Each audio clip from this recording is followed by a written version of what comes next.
Assalaamu calaykum. Spinach ama koosto cunto leh tobannaan fiitamiino oo kala duwan. Suurtagalna ay tahay inaysan dad badani ku baraarugsanayn fiitamiinada laga helo cuntadan iyo caleentan cagaarka ah. Waxaanu soo qaadan doonaa oon barnaamijkan kaga sheekayn doonaa spinach ama koosto oo ah cunto fudud oo meel walba laga heli karo. Haddaba maxaad ka aaminsantahay spinachka? Waxaa suurtagal ah inuu aad aragtay qof dhakhtar u qoray si dawo ahaana, iyadoo wax badan oo caafimaadana ka tarta dadka. Waxaanu soo qaadan doonaa qaybo kala duwan oo ay ka kooban tahay spinachku iyo sidoo kale khudaartan taariikhiga iyo caafimaadka ku jira. Waana cunto taariikhi ah oo muddo dheer la soo isticmaalayay wadamo fara badan iyo qarniyo fara badan oo ay soo jirtay spinachku.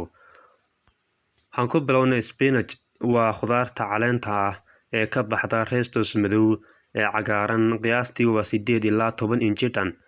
Spinach waa khudaar soo baxda sanad walba oo ay tahay in dib loo beero. Caleemaha waxay noqon karaan kuwo fidsan ama isku laaban, waxay ku xiran tahay noocyada kala duwan. Waxaa la cunaa caleemaha warshadaha ay sameeyaan iyo spinachka mid cusub ama mid la kariyay. Spinachka la kariyay waxay leedahay dhadhan cufan, dhadhan dhul ah oo ay yeelan karaan cufnaan murqo leh. Spinachka cayriinka ayaa ka fudud oo ka qalalan. Xaqiiqooyinka Shiineysku waxay u bixiyeen dhirta Berkshire sida laga soo xigtay tirokoobyadii adeegga cilmi baarista dhaqaalaha ee USDA. Isticmaalka sanadlaha ah dhammaan noocyada spinachka cusub iyo midka barafoobay iyo midka qasaacadaysan ayaa kor u kacay boqolkiiba 66 tobankii sano ee lasoo dhaafay. Intii u dhaxaysay 1992 iyo 2002 tani waxay badanaa sabab u tahay helitaanka berry-cad borso spinach calorbine ama koox midabo leh oo cagaaran oo laga helo dhirta iyo khudaarta sida spinachka. Waxaa loo isticmaali karaa in lagu abuuro dhacdo loo yaqaan Frontispicantis, taas oo ah asal ahaan waa dhacdo la mid ah nalka neon. Spinach wuxuu ahaa khudaartii ugu horreysay ee barafoobay ee loo iibiyo si ganacsi loo isticmaalo. Waxay ku jirtaa 40,000 oo abuur oo hal rodol. Waxaa qaadataa ilaa 60,000 oo abuur si loo beero mid hektar dhirta spinachka. Taariikhda spinachka asal ahaan wuxuu ka yimaaday Berkshire oo hadda ah Iran, halkaas oo loo yaqiinay spinach. Khudaartan cagaaran caleentan waxay u safartay Shiinaha qarnigii 7aad markii boqorkii reer Nepal ay hadiyad ahaan ugu direen ama ay ugu soo direen. Spinachka ayaa ugu dambeyn la keenay Yurub qarnigii 11aad markii ay soo bandhigeen Muslimiinta loo yaqaanay waqtigaasi Mooriyaanta. Xaqiiqada spinachka waxaa loo yaqaanay khudaarta spinachka ee Ingiriiska qarnigii 16aad. Spinachka ayaa noqday khudaarta ay ugu jeceshahay Cantaros di Medici ee qoyska caanka ah ee Medici Renaissance Talyaani. Markii ay ka tagtay gurigeeda ku yaala magaalada Florence ee dalka Talyaaniga si ay u guursato King Henry oo ah reer Faransiis ah, waxay keensatay cunto kariyayaal u gaar ah oo diyaarin kara spinachka siyaabo badan oo kala duwan oo ay u jeceshahay. Tan iyo waqtigii suxuunta laga diyaariyay sariir ka mid ah, spinachka waxaa loo yaqaanaa Al-Florentine. Spinach wuxuu bilaabay in lagu beero waqooyiga Ameerika horaantii qarnigii 19aad. Waxaa caan ku ahaa dabeecadaha kartoonka ah ee Bombay oo isagu aaneynaya xog la yaab leh oo ku saabsan cuntada maalinlaha ah ee cagaaranka ah.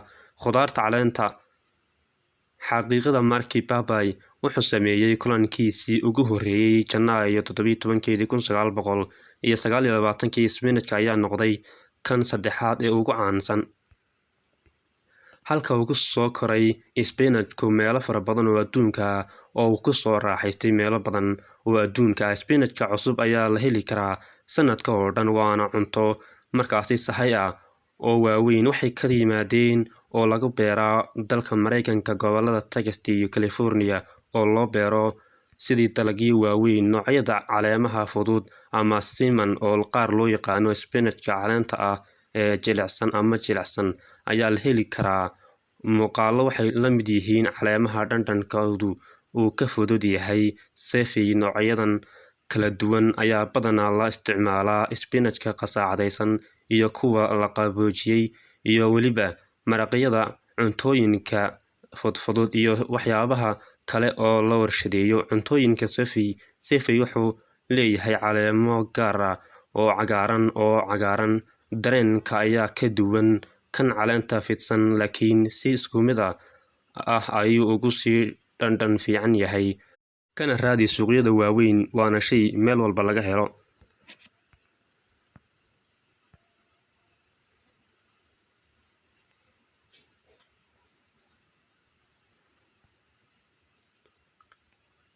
Sefi koritaankiisa caanku waa nus Sefi noocyo kala duwan oo wax yar leh. Caleemaha Kalmig waxaa la ogyahay waxay leeyihiin muuqaal la mid ah caleemaha Sefi laakiin nadiifiyo oo aad loo nadiifiyo. Noocani waxaa badanaa lagu iibiyaa meelaha qaar. Waxaa sidoo kale laga helaa iyadoo la shaqeynayo cuntooyinka nafaqooyinka.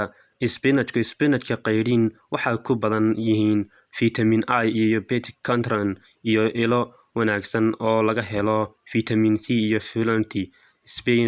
Isbinaajka la kariyey waxay ku badan tahay fitamiin I iyo folate, waana isha ugu wanaagsan ee fitamiin C iyo riboflavin, fitamiin B6, calcium, bir iyo magnesium.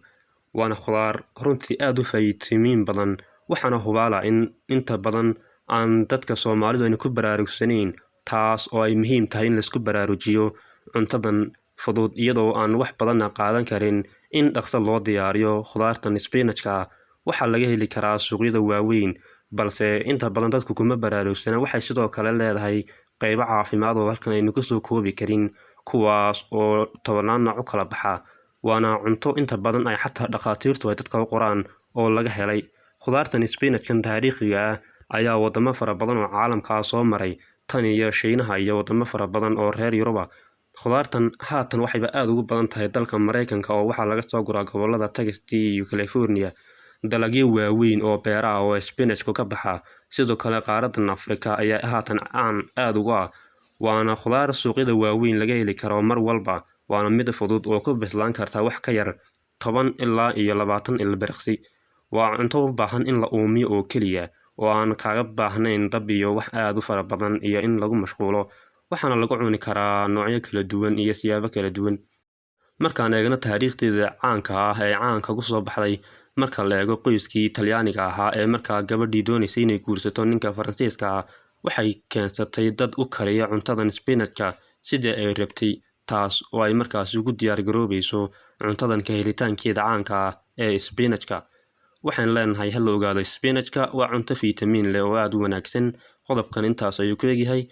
Waxay noo ballanaa qaybaha dambe ee barnaamijka. Fadlan kanaalka subscribe saar, like iyo comment noogu raab wixii fikir ah si aan iskula falanqeyno dhammaanteen barnaamijyadan iyo kuwa kale aynu soo gelino. Intan ayuu ku egyahay qodobkeena maanta. Assalaamu calaykum waraxmatullaahi wabarakaatuh.